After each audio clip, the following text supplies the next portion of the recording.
Part 26. Months had passed in a blur, marked by the cycles of hunting, rescuing, and rebuilding. Squad 1 remained the core fighting force, the 4 members a finely tuned engine of survival. But the need for a 5th had become a constant, frustrating reality. They had tried multiple candidates, each recruitment ending in disappointment and a further understanding of their specialized needs.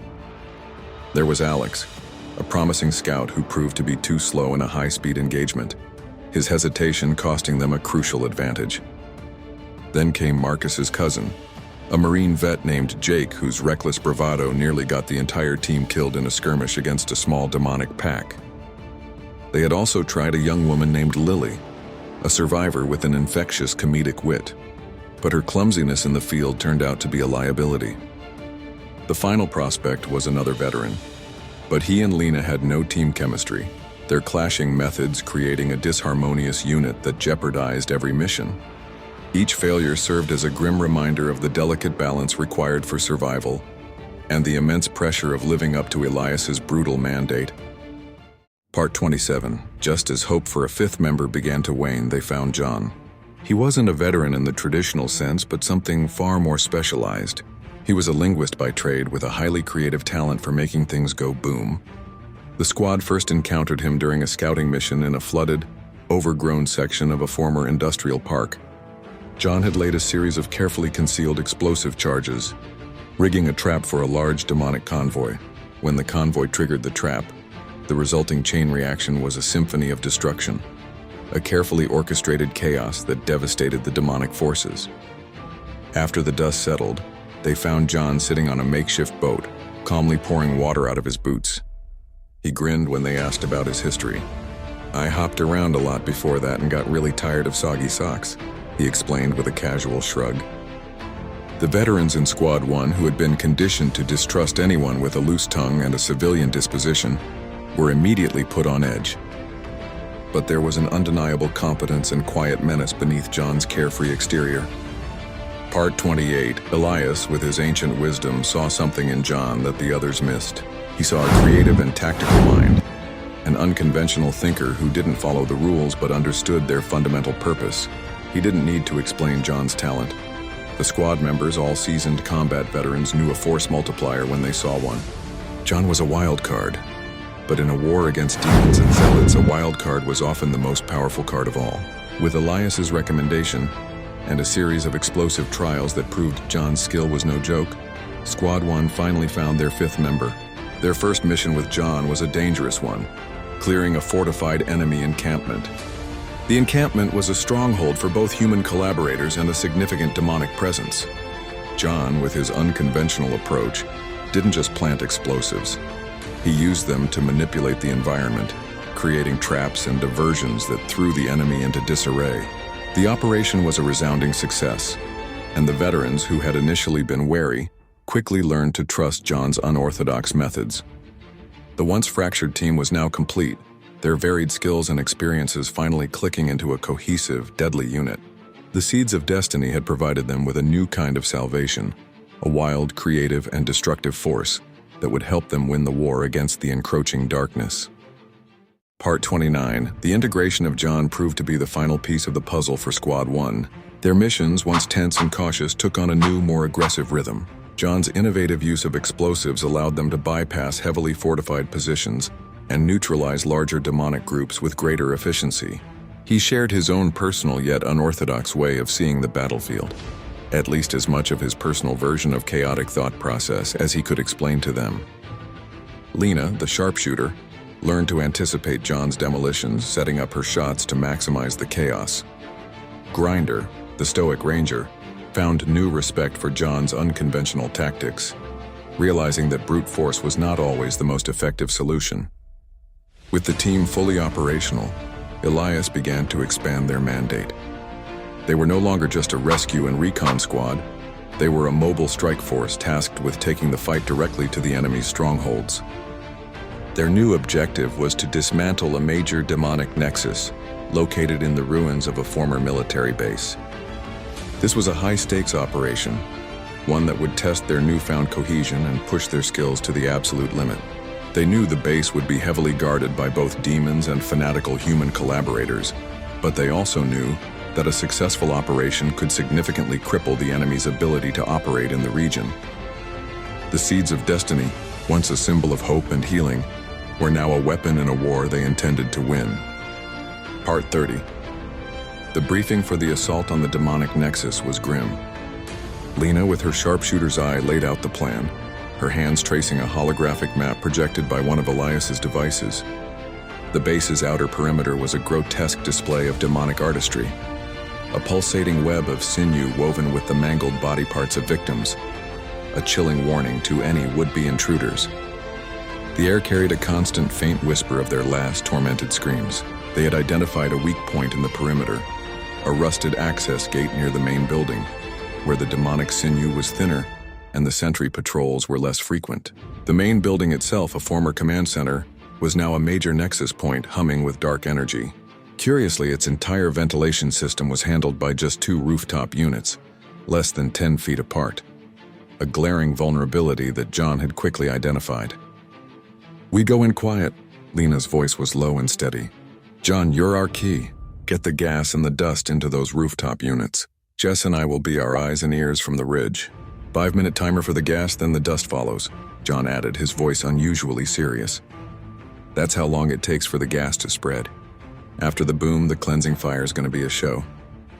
Part 31. Under the cloak of night, John, Grinder, and Ben moved with silent efficiency. The air was thick with the corrupting energy of the nexus, a suffocating weight. Their first encounter was near the outer perimeter. 2 lesser imps, their leathery wings twitching nervously, guarded a section of the sinew fence. Their chittering laughter was silenced abruptly as Grinder's garrote wire snapped taut around one's neck, while Ben's knife found the other's throat with practiced ease. The imps, though small, were agile, but the veterans' movements were a blur of trained precision. As they approached a derelict barracks, they heard the telltale dragging footfalls of a husk drone. It was a reanimated soldier, mindlessly patrolling its route, its glowing red eyes scanning the darkened windows. Ben, using his stealth expertise, disabled the drone with a well-placed shot to its power core, the drone collapsing with a low metallic hiss. The veterans nodded, a silent acknowledgement of his efficiency. "Clear," Ben whispered into his comms. 2 imps, 1 drone neutralized. Jess's voice crackled back. "Copy that, stay sharp. Got a single zealot patrolling near the weak point, moving towards your position." As they neared the main building's compromised gate, they came face to face with the zealot. He was a fanatical human collaborator, armed with a rusted assault rifle, chanting softly, his voice a low, distorted prayer to his demonic masters. He moved with a disturbing rhythm, his eyes unnaturally bright. John, with a whispered instruction, prepared a small, muffled explosive charge. He timed it perfectly, a quiet thump that would be masked by the persistent wind and the drone of the base. The blast, though small, was enough to disorient the zealot, causing him to stumble, giving Grinder the opening he needed. He moved with the speed of a cobra, silencing the zealot with a swift, brutal strike to the neck. "Always the loudest ones," Grinder grumbled softly, wiping blood from his blade. They quickly slipped through the compromised gate, their movements a seamless dance of practiced efficiency. Part 32. They ascended the building's outer wall using discarded drain pipes and crumbling ledges, their movements fluid and practiced until they reached the rooftop. The 2 ventilation units, less than 10 feet apart, hummed with a low mechanical thrum. "Roof units are clear," John whispered into his comms. "Starting the process now." "Affirmative." Lena's voice crackled over the radio, the static barely masking the growing tension. "Heads up, we're detecting increased movement on the main floor. Might have a patrol coming up the access stairs." John, oblivious to the impending threat below, worked with a focused intensity. He quickly rigged the gas injection system, a simple but ingenious setup designed to pump his highly explosive, odorless, colorless gas into the ventilation shafts. As the gas began to flow, he attached a second device, a dispenser for the seeds of destiny dust, to the adjacent unit. He set the timer for 5 minutes, the soft countdown a silent promise of salvation and destruction that only he could hear. "Gas is in, dust is set," John whispered, his work complete. "We're heading for extraction now." Part 33. As they descended the wall, moving with controlled urgency, the sounds of the roused patrol reached them. They were almost to the edge of the blast zone when the enemy fire began. Zealots, alerted by the subtle change in the air, erupted from the building, their weapons blazing. They were pinned down, the incoming fire and the encroaching timer trapping them against the blast zone's edge. "Get your heads down!" Grinder roared, his arm already bleeding from a graze. "They're gonna try to flank us. They're not gonna make it." Jess's voice was tense over the comms. "Covering fire now!" "I see an Archon lieutenant moving to cut them off." Lena's sniper shots rang out, each one a precise, deadly note that took down a target. Ben and Grinder returned fire, their weapons a symphony of controlled aggression, laying down a devastating hail of bullets. "Archon lieutenant moving in," Ben yelled, his voice strained as he darted for cover, narrowly avoiding a burst of dark energy. "Taking cover." Just as the timer reached 0, the nexus exploded. The gas ignited. The explosion, a concussive wave of heat and force that threw them all to the ground. The cleansing fire, a pillar of pure radiant energy, erupted from the nexus, consuming both the demons and the human collaborators. The screams of the zealous, the tortured howls of the Archon lieutenant, and the dying whimpers of the lesser demons were swallowed by the righteous fury of the seeds. Part 34. They managed to escape, bruised and battered but alive. As they limped back to the cavern, a weary smile on their faces, the familiar banter began. A release valve for the adrenaline and terror. "You call that a 5-minute timer, John?" Grinder grumbled, his arm a mess of bruises, but his voice holding a hint of mirth. "Felt like 5 seconds to me, nearly cooked my backside." John chuckled, a sound of pure relief. "Hey, you got out, didn't you? What's a little pressure between friends? And besides, you're looking less grumpy than usual. I almost got a front row seat to the cleansing fire, you know," Jess said, her tone a playful mix of annoyance and humor, as she checked her own minor injuries. "Next time, give me a bit more notice, will you? And maybe don't use the unpredictable chaos method when my life's on the line." Lena, ever the professional, just shook her head, a soft smile gracing her lips. "I think you all did great," she said, her voice a calm balm to their tired nerves. "Now let's get back to the cavern. I think we've earned a break. And John, let's talk about soggy socks next time." The cleansing fire, a testament to the seed's power, had lit up the horizon, a beacon of their victory. But for Squad 1, the real victory was in the banter, the shared experience, and the knowledge that they had once again, against all odds, survived. The seeds of destiny were both a weapon and a promise, a symbol of their brutal fight and their unending hope. Part 35. The blast had drawn a lot of attention, and not all of it was good. While the glow of the cleansing fire faded from the horizon, it left a new type of enemy, one far more cunning and calculating than the demons, with a new reason to act. A solitary man sat in his high-rise office, the city below a testament to the chaos he enjoyed. He swirled a crystal glass of supercharged blood, a vile vintage drawn from terrified victims, as he gazed towards the direction of the light. His eyes, devoid of any genuine humanity, scanned the room. His secretary, Amber, sat at her desk, meticulously organizing paperwork and day planners. Through another door, half-dressed slaves dozed, awaiting his next perverse command. He felt a moment of cold satisfaction that the dragons had left, taking his usual demonic entourage with them. He hated sharing the chaos. He rose and looked down at the streets below, a tapestry of utter ruin. Humanity, left to its own devices, had descended into a spiral of depravity and violence. A chaotic scene without any remnants of a moral code. He smiled, a satisfied, chilling grin utterly devoid of any warmth. He tapped the call button on his desk. "Amber," he said, his voice a low, commanding purr. "Call Rajin. Inform him to investigate the light. I want to know what it was and who was responsible." Part 36. Amber, a woman whose every movement was an exercise in repressed trauma, responded instantly. Her fingers, trembling slightly, flew across the keyboard, sending the encrypted message. Rajin was a man of power, a general in his own right, but a human collaborator who had fully embraced the darker path. He was not a fanatic, but a pragmatist, a man who saw the demonic invasion as a new order, a way to gain power and control in a world that had lost both. He was a force to be reckoned with, a cunning tactician whose loyalty to the man in the high-rise was absolute. Rajin's response came almost immediately. "Understood. My best team is already en route. I'll have answers by morning." The man in the high-rise office smiled again, this time with a glint of cruel anticipation in his eyes. He poured himself another glass of the blood, its crimson depths swirling with a morbid light. He enjoyed the game, the chess match of power and survival. And these newcomers, with their glowing seeds and righteous fire, were a new and intriguing challenge. He looked forward to seeing how they would react to a force that didn't play by the demon's rules, a force that was all too human in its depravity. Part 37. Meanwhile, back in the cavern, the news of the successful mission spread like wildfire. The community once again felt a surge of hope. The seeds of destiny, once a symbol of fragile life, were now a powerful weapon, a tool for both salvation and destruction. But Elias, with his ancient wisdom, felt a tremor in the force, a subtle shift in the cosmic balance. He knew that the destruction of the demonic nexus would not go unnoticed. He felt the cold, calculating mind of a human adversary, a far more dangerous foe than the mindless demons. He gathered Squad 1 and shared his concerns.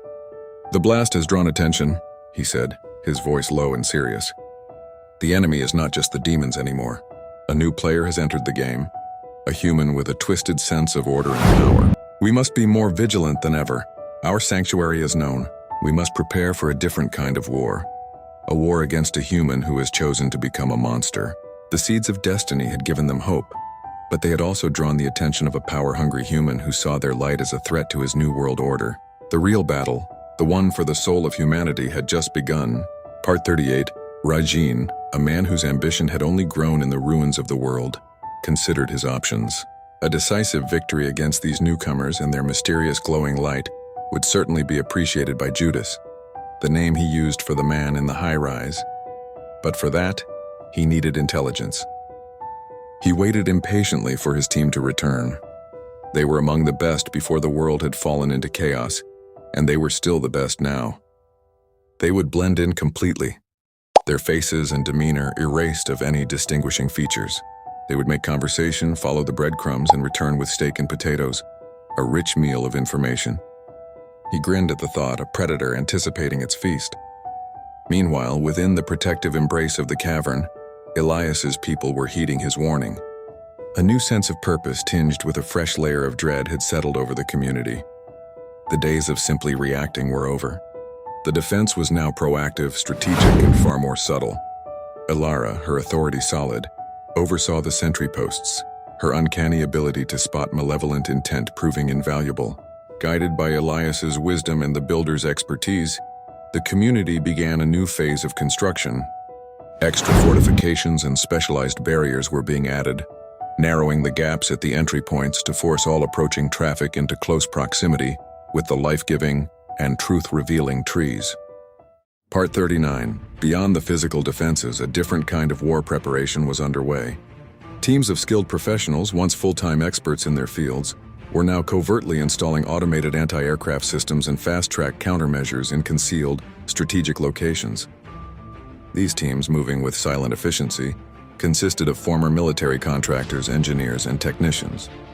They worked with a grim determination, their movements guided by a sense of shared purpose and a chilling understanding of the threat they now faced. They were not fighting mindless demons anymore.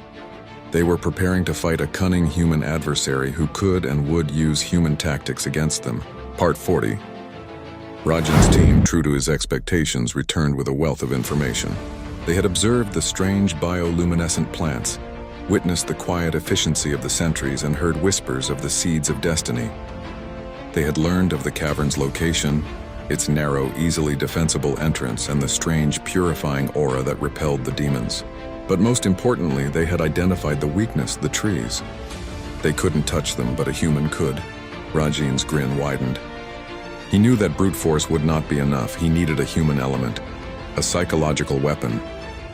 He needed to find humans willing to risk everything to destroy the seeds, to turn the very symbol of their salvation into the instrument of their doom.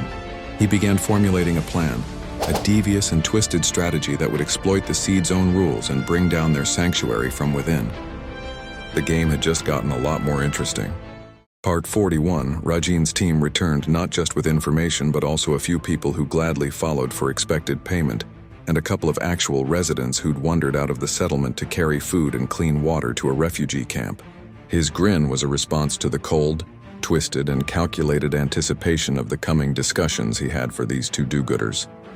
He had them secured in a small windowless room, their hands and feet bound. One of them was a woman named Anya, a former relief worker whose compassionate heart had led her to a life of service. The other was a man named Leo, a rugged, strong-willed former construction worker with an unshakable will. Leo, a man with a beard that resembled a tangled forest and eyes that held the stoic resolve of an ancient warrior, was an enigma to Rajin. His body, though hardened by a lifetime of labor, was in perfect condition. He had an unbreakable death-before-dishonor mentality, and his sarcasm and wit served as a metaphorical mental shield and life raft in the face of despair. He was loyal to a fault, his devotion to the community and the children they protected unwavering. Anya, on the other hand, was a woman of fragile grace.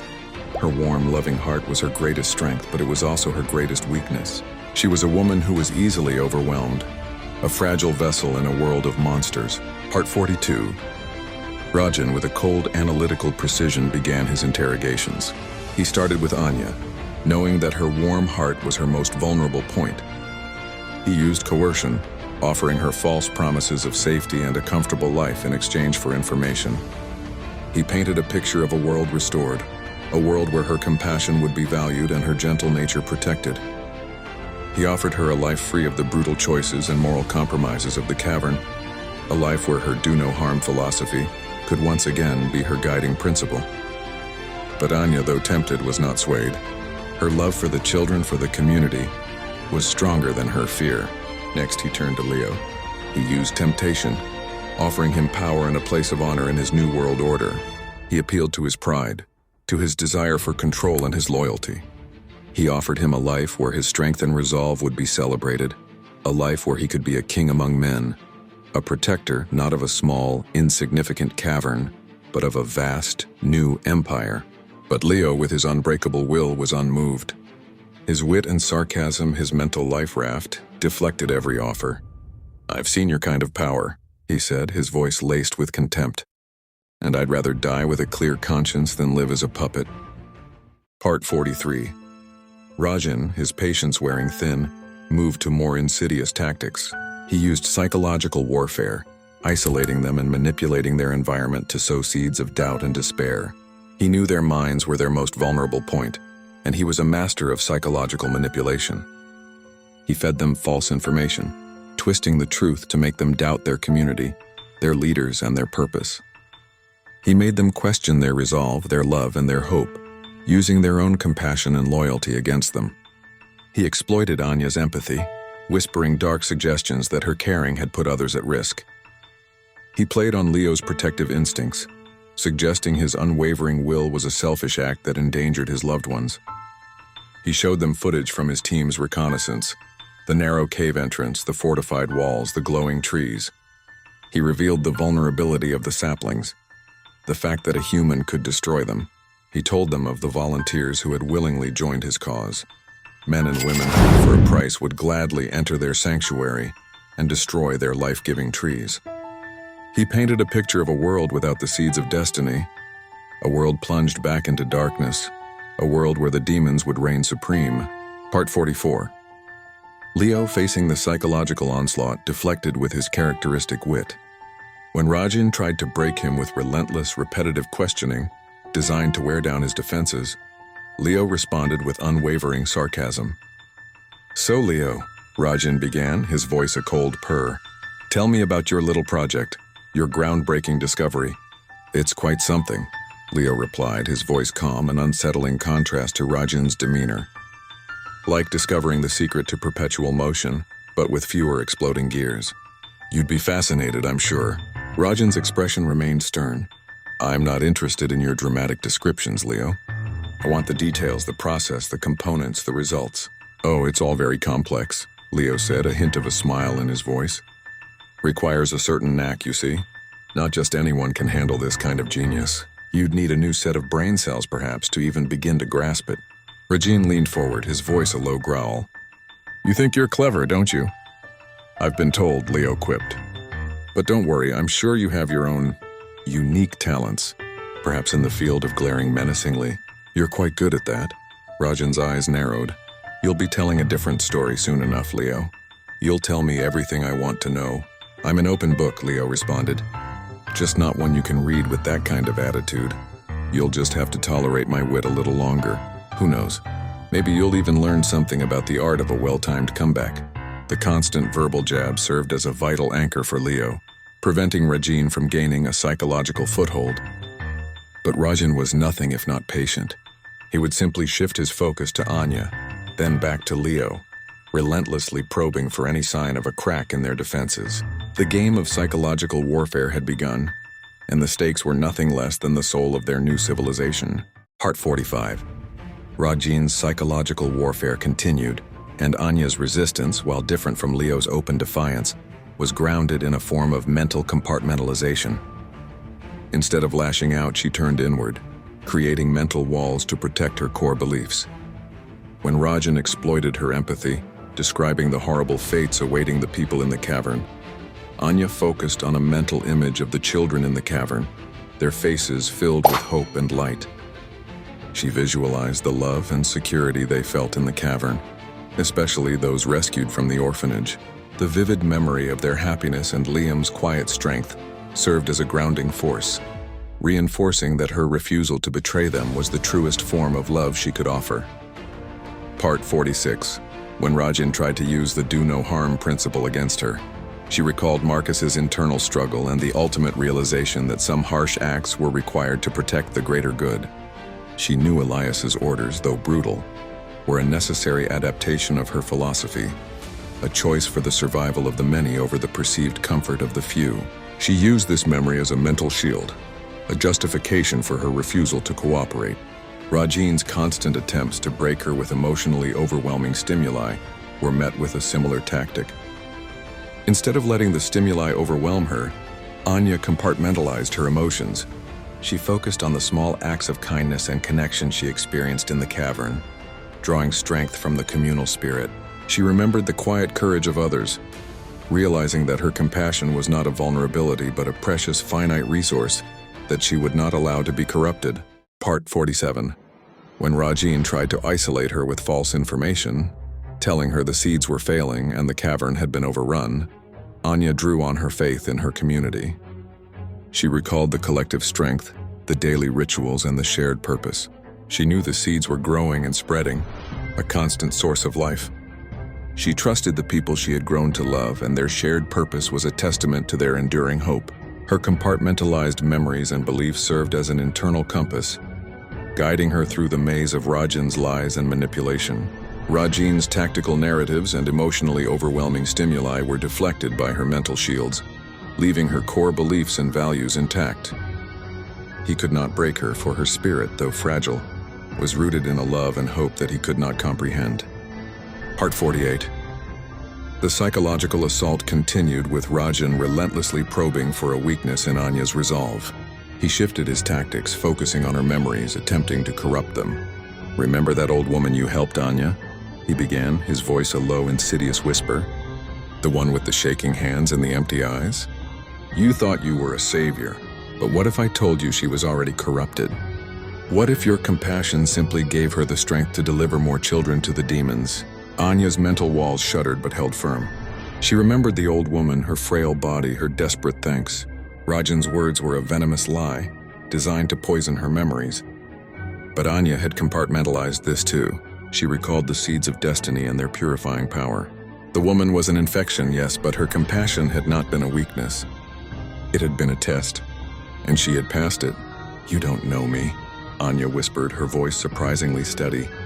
"You don't know our seeds. They purify, they reveal." Part 49. Rajin, momentarily taken aback, changed course. He turned his attention to Leo, whose defiant wit was a constant source of frustration. He had moved on from simple threats, and now he tried to undermine Leo's competence. "A construction worker," Rajin sneered, a cold, disdainful edge to his voice, playing at being a hero. "Your hands were meant for mud, not for a weapon. What do you know of strategy of combat? You're a pawn, Leo. A tool for a man with a messiah complex and a bunch of children." Leo's response was a dry, dismissive snort. "And you, a man in a fancy suit swilling blood and pretending to be a general. My hands may be for mud, but they've built more than you'll ever destroy.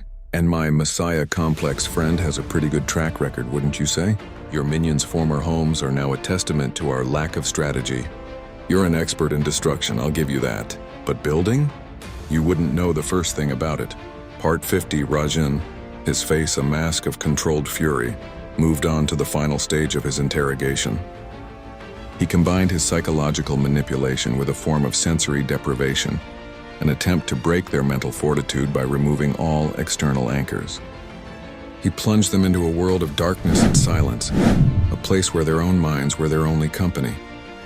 He spoke to them through a hidden speaker, his voice a disembodied whisper that echoed their deepest fears. He painted a picture of a world without hope, a world where their efforts were futile, their sacrifice meaningless.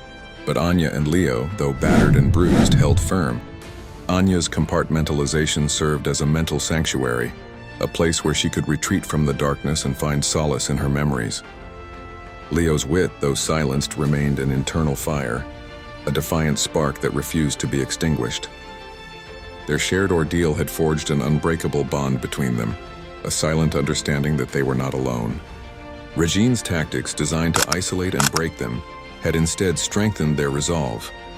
He had underestimated the power of human connection, the unyielding strength of hope, and the seeds of destiny that had taken root not just in the soil, but in the hearts of those who fought for a better world. Part 51. The evening sun bled crimson over the cavern's entrance, casting long shadows as Elias stood at her sentry post, her young face etched with worry. A volunteer coordinator, breathless and pale, approached her with grim news. Anya and Leo had not checked in after their supply run to the refugee camp. Ilara's instincts, honed by the sapling's subtle glow, screamed danger. The world beyond was crawling with threats, demons, collaborators, and now a cunning human foe. Without hesitation, she sprinted to Elias, her small frame moving with the authority of a seasoned leader. Anya and Leo are missing, she said, her voice steady but urgent. They didn't return. Elias's eyes darkened, his ancient wisdom sensing a deeper malice at play. He tasked Ilara with tracing their friends and associates, ensuring no oversight had occurred.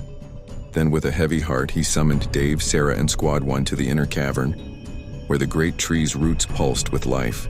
The squad, Marcus, Lena, Ben, Jess, and John, arrived clad in sleek, lightweight armor, a marvel of engineering that could stop a .50 caliber round at point-blank range, leaving only bruises. The suits covering them from head to toe gleamed faintly, earning them a whispered nickname among allies and enemies alike, the Silent Saviors. Those who faced them spoke no tales, their bodies reduced to ash by the seed's cleansing fire. Elias's voice was grave. Anya and Leo have likely been kidnapped. We need information, fast, if we're to bring them home. This is no demon's work. A human mind, cold and calculating, is behind this. He paused, his gaze sweeping the group. We face a new war, one of wits and deception. Squad 1, you'll lead the rescue. But we need more than muscle now. Find gifted individuals, linguists, analysts, those we can trust absolutely, to build an intelligence network. We must know our enemies' moves before they strike. The seeds of destiny, glowing softly in the cavern's heart, seemed to hum in agreement, their light a promise of hope and a warning of the battle ahead. Part 52. The cavern buzzed with urgency as Squad 1, Grinder, Lena, Ben, Jess, and John prepared for their rescue mission. Their silent savior armor gleamed under the sapling's glow, a testament to their deadly reputation. Ilara, her young face set with determination, returned with news. Anya and Leo's associates confirmed they'd left for the refugee camp but never returned. A chilling suspicion settled over the group. Judas's forces, led by the cunning Rajin, were likely behind the kidnapping. Elias, his eyes heavy with ancient knowledge, addressed the squad. Time is short. Find them before Rajin breaks their spirits. Their loyalty is our strength, but it's also his target. Grinder clenched his fists, his moral struggles overshadowed by resolve. We'll bring them home, he vowed, his voice a low growl. Lena nodded, her sharpshooter's focus already mapping the terrain. John, ever the wild card, checked his explosive charges, a grin masking his tension. Let's give Rajin a fireworks show he won't forget, he quipped. Meanwhile, Sarah tasked Chloe with rallying trusted linguists and analysts from the community, former scholars and codebreakers, to form the intelligence network Elias demanded. Chloe, her nurturing heart steady, began recruiting, her thoughts on little man Leo, who watched silently from the cavern's edge. Ilara, stationed at the entrance, tightened security, her uncanny instincts alert for infiltrators. The saplings hummed faintly, their truth-revealing aura a shield against human saboteurs. As Squad 1 departed into the night, their armor blending with the shadows, the community held its breath. The seeds of destiny, rooted in hope and judgment, pulsed in the cavern's heart, a reminder of the fragile light they fought to protect. The rescue would test not just their skills, but the very soul of their new civilization. Part 53. Squad 1 moved through the ruined landscape, their silent savior armor blending with the night's shadows. Grinder led the way, his ranger instincts razor-sharp, scanning for signs of Anya and Leo. Lena's scope swept the horizon. Jess checked her medkit, then scouted ahead, and John prepped a small explosive charge, muttering about lighting up the dark. The trail led to a derelict warehouse, its walls scarred by demonic corruption. Ilara's report had pinpointed this as the last place Anya and Leo were seen, delivering supplies. Grinder's jaw tightened. Rajin's handiwork was clear. Back at the cavern, Chloe worked tirelessly, recruiting linguists for Elias's intelligence network. She approached Marcus the doctor, whose moral struggles had tempered his wisdom. "We need your insight," she urged. "Your compassion can guide us to trustworthy minds." Marcus nodded, his eyes heavy with past choices, and suggested a linguist named Mira, a former translator with a knack for decoding hidden meanings. Meanwhile, Ilara tightened the cavern's defenses, her senses attuned to the sapling's glow. A faint tremor in their light warned of approaching danger, human, not demon. In the warehouse, Squad 1 found traces of a struggle, spilled supplies, a torn scrap of Anya's scarf. "They're alive," Grinder growled, his voice steady but urgent. "Rajin wants them for leverage." As they prepared to breach the warehouse, a rustle in the dark hinted at Rajin's scouts. The seeds of destiny tucked in John's pack pulsed faintly, ready to judge or save. The rescue was close, but the cost of this war, against a human monster like Judas, would test their souls. Part 54. The warehouse loomed like a tomb, its air thick with the stench of corruption. Squad 1 moved as one, their silent savior armor whispering against the shadows. Grinder signaled a halt, his ranger instincts catching the glint of steel. Rajin's scouts, 3 human collaborators armed and alert. Lena's scope locked on, her breath steady. 2 with rifles, 1 with a blade, she whispered. Ben slipped forward, a ghost in the dark, while John readied a flash charge. "Time for a spark," he muttered. Jess, medkit at hand, braced for chaos. With a nod, Grinder unleashed them. Ben's knife silenced the first scout. Lena's shot dropped the second. John's charge blinded the third, who fell to Grinder's precise strike. The seeds in John's pack pulsed as if judging the fallen. At the cavern, Ilara paced the entrance, the sapling's glow flickering, a warning. A stranger approached, claiming to be a refugee, but his hesitation near the trees set Ilara's senses ablaze. "Touch the sapling," she demanded, her voice sharp. The man's hand trembled, smoke curling from his fingers. He bolted, but Dave's looming presence cut him off. "Bad choice," Dave growled, restraining him for questioning. Chloe, meanwhile, worked with Mira, the linguist Marcus the doctor had recommended.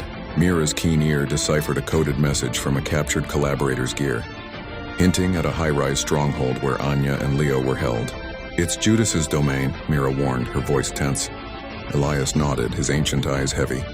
"Squad 1 needs this intel now." The seeds of destiny rooted in the cavern's heart glowed brighter, a beacon of hope guiding their fight against a human evil that sought to snuff out their light. Part 55. Rajin paced the dimly lit interrogation room, his frustration mounting as Anya and Leo remained unyielding. He turned to Leo first, his voice a silky venom. "Tell me, Leo, about the tree in your cavern. How does it produce those seeds? Is it some genetic mutation, or do you guard a secret formula? Imagine what I could do with that power. End this war on my terms."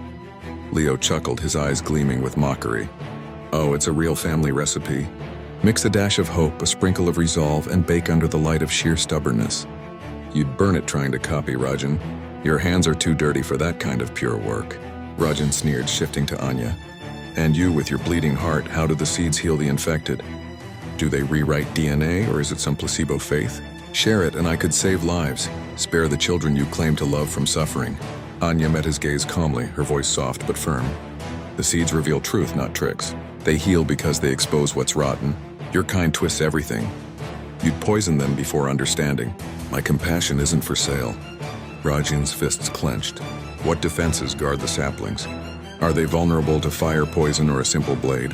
One slip and your hope crumbles. Leo interjected with a grin. "Vulnerable to a suit like you? They'd wilt from your bad breath alone. Try it and see how fast our simple folks turn you to mulch. Anya added. They're protected by more than walls, by people who believe. Your questions show your fear. You know they threaten your master's chaos. Hours dragged on, but the captive's retorts only sharpened, their bond a shield against his probes. Part 56, exhausted and defeated. Rajin left the room, his mind racing. He activated a secure line to Judas in the high-rise. "Master," he reported, his voice tight with deference. "The captives resist. The construction worker's wit deflects every probe, and the woman's empathy hides a steel core. They've revealed nothing on the seed's mechanics or the cavern's weak points. My tactics, deprivation, lies, temptations fail. They're rooted in something I can't touch." Judas swirled his blood-filled glass, his immortal eyes cold. "Patience, Rajin. Humans break eventually. Use harsher methods if needed, but keep them alive. The seeds threaten my order. We need their secrets. Send more scouts, test their defenses. Failure isn't an option." Rajin nodded, ending the call with a chill. Judas's curse of endless life fueled his cruelty.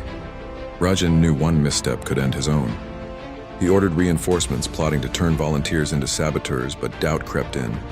The seed's light seemed an unquenchable force. Part 57. Back at the cavern, Dave dragged the captured infiltrator to a secure chamber lit by saplings. The man, sweating and glared as Elias joined the questioning. "Who sent you?" Elias asked, his voice carrying the weight of centuries. "Judas, Rajin." "What do you seek?" The man spat. "You'll get nothing. Your trees won't break me." Dave loomed closer, his presence a silent threat. "Touch the sapling," he growled. The man hesitated, his hand smoking on contact, revealing his corruption. He howled, but Sarah pressed. "Their stronghold, where? How many guard the captives?" Under the sapling's glow, his resolve cracked. "High-rise, Rajin holds 2 Anya and Leo. Scouts patrol the paths. Judas wants the seeds destroyed." He gasped, the light purging his lies. Elias nodded grimly. "Send word to Squad 1. They're heading into a trap." The infiltrator collapsed, redeemed or judged. The seeds decided.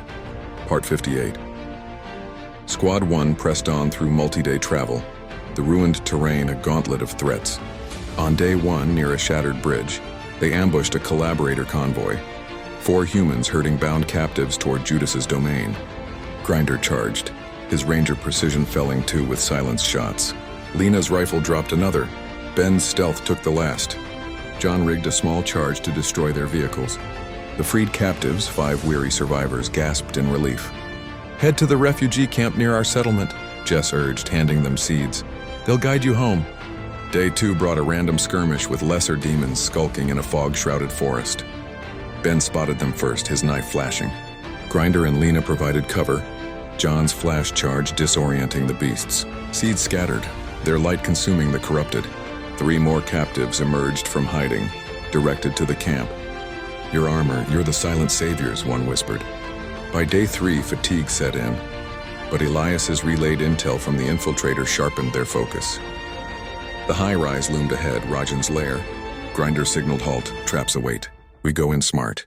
The seeds in their packs hummed, a reminder of the hope they carried amid the growing shadows.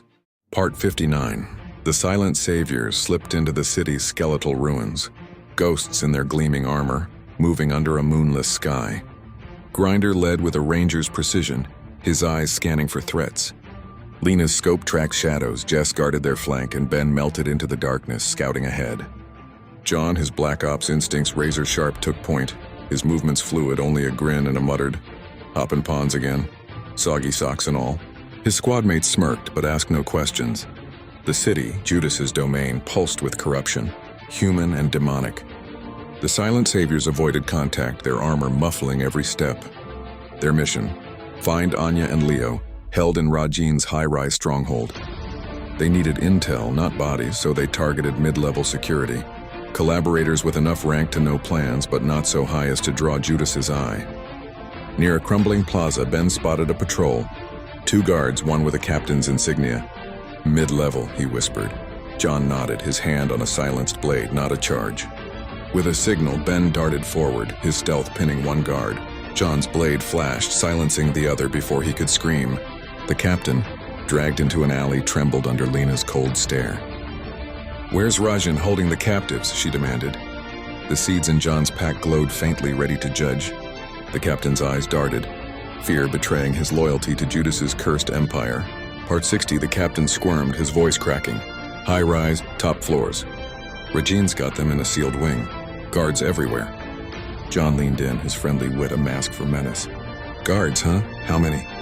The captain stammered, 20, maybe 30. Patrols rotate hourly, Lena pressed. Entrances? Traps?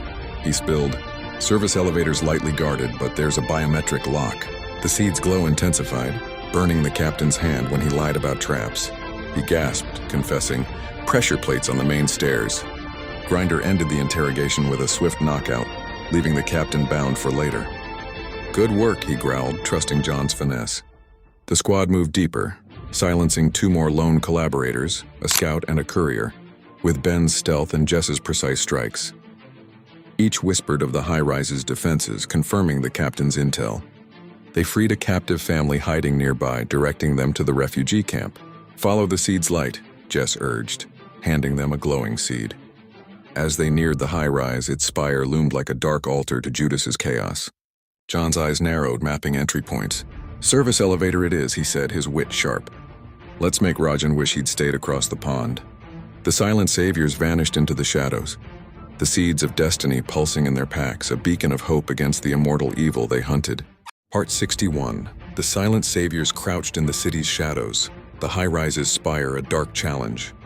Grinder's steady gaze met Lena's, who relayed fresh intel from Elias via comms. Mira, the linguist, had decoded more from the infiltrator's gear. Rajin's stronghold had a hidden sublevel with reinforced cells where Anya and Leo were likely held. Biometric locks on the elevator, pressure plates on stairs, and a rotating guard of 30, Lena whispered. Mira says there's a maintenance duct narrow but unguarded. John grinned, adjusting his gear. Tight fit, soggy socks guaranteed. His cryptic quip drew a smirk from Jess, but no questions. His past stayed a mystery. Ben scouted the duct's entrance, hidden behind rusted panels. Clear, he signaled. The squad slipped inside, their silent savior armor muffling every move. The duct was a claustrophobic maze, but Grinder's resolve kept them focused. At the cavern, Ilara interrogated the captured infiltrator further, the sapling's glow forcing truth. Rajin reports to a master Judas, but he's been absent, maybe fled, the man gasped. Elias frowned, his ancient wisdom sensing a deeper ploy. Squad 1 must hurry, Judas's shadow lingers. Chloe, rallying Mira's network, uncovered a collaborator's map, pinpointing the sublevel's layout. She sent it to Squad 1, the seed's light guiding their hope. Part 62. The duct spat Squad 1 into the high-rise's sublevel, a grim warren of steel and shadow. Alarms stayed silent. Ben's stealth had bypassed the sensors. Lena's scope caught 2 guards at the cell block's entrance. John, swift and silent, used a dart to knock one out, while Grinder's precise strike felled the other. Inside, Anya and Leo sat bound, faces bruised but defiant. Anya's eyes lit with hope. Leo's flashed with wit. Took you long enough, he quipped. Jess freed them, checking for injuries while John rigged a charge. Not for demolition yet, but to cover their escape. As they moved out, Rajin appeared, flanked by 10 collaborators, his eyes cold. You think your seeds will save you? He sneered. Grinder stepped forward, armor gleaming. Your master's gone, Rajin. Judas left you. Rajin's face twitched, doubt flickering. He'll return, but you'll die here. He revealed Judas's plan. Sabotage the saplings to plunge the world into chaos. Your hope is fragile, he taunted. Anya retorted, our hope burns brighter than your lies. Leo added, and it's got better aim. The standoff crackled, John's hand on a flash charge ready to shift the balance. Part 63. Rajin lunged, his blade flashing, but Squad 1 was faster. Lena's shot grazed his arm, Ben's tackle pinned a collaborator, and John's charge blinded the rest. Grinder's fist sent Rajin sprawling. Talk, he growled. Rajin, bloodied, laughed bitterly. Judas vanished days ago, chasing some ancient power. I was to break your captives, destroy your trees, but you're too stubborn. His defiance faded, eyes hollow. Your seeds judge what I've become. John tossed a seed, its light flaring, consuming Rajin in a purifying blaze. His screams echoed, then silenced, judgment complete. Anya and Leo, steadied by Jess, joined the retreat. John rigged the sublevel with charges, his grin sharp. Time to bring this tower down. The silent saviors escaped as explosions tore through the high-rise, its collapse a thunderous end to Judas's lair. Back at the cavern, Elias greeted them, his gaze heavy. Judas is gone for now, but his shadow looms. The seeds in the cavern pulsed, their light a vow to protect the hope they'd fought for as Squad 1, Anya, and Leo stood united, their bond stronger than ever. Part 64. The Weight of Secrets. The cavern glowed faintly under the flicker of bioluminescent moss, casting long shadows across the jagged walls. Sarah knelt beside a row of saplings, their fragile green tips pushing through the soil, a miracle in this barren world. Her fingers brushed the dirt, grounding her as she whispered a prayer for their survival. Above, the distant rumble of a storm echoed, a reminder of the chaos outside. Marcus sat apart, his back against a stalactite, scribbling furiously in his journal. The leather-bound book was his confessional, each page a battle against the guilt gnawing at him. I led them into the ambush, he wrote, the words jagged. Chloe's arm, Liam's screams, it's on me. He hadn't told the others about the infiltrator he'd spared weeks ago. A young man who swore he'd abandoned Rajin's cause. Marcus had let him go, hoping for redemption, but now he feared the choice had seeded their latest losses. Elias approached, his boots crunching on the cavern floor. You're quiet tonight, he said, voice low but sharp. His eyes, scarred from a childhood explosion, missed nothing. Something eating you? Marcus snapped the journal shut. Just planning. We need more patrols near the eastern ridge. His lie was smooth, but his hands trembled. Elias crouched, studying him. You're not fooling me, brother. Spill it or I'll drag it out of you. Sarah glanced over, pausing her work. The saplings seemed to lean toward her, as if sensing her resolve. Let him be, Elias, she called. We've all got ghosts. But her gaze lingered on Marcus, heavy with unspoken questions. Above, the storm grew louder, and with it the faint howl of something or someone circling the cavern's hidden entrance. Marcus's hand drifted to his knife, his secret burning like a coal in his chest.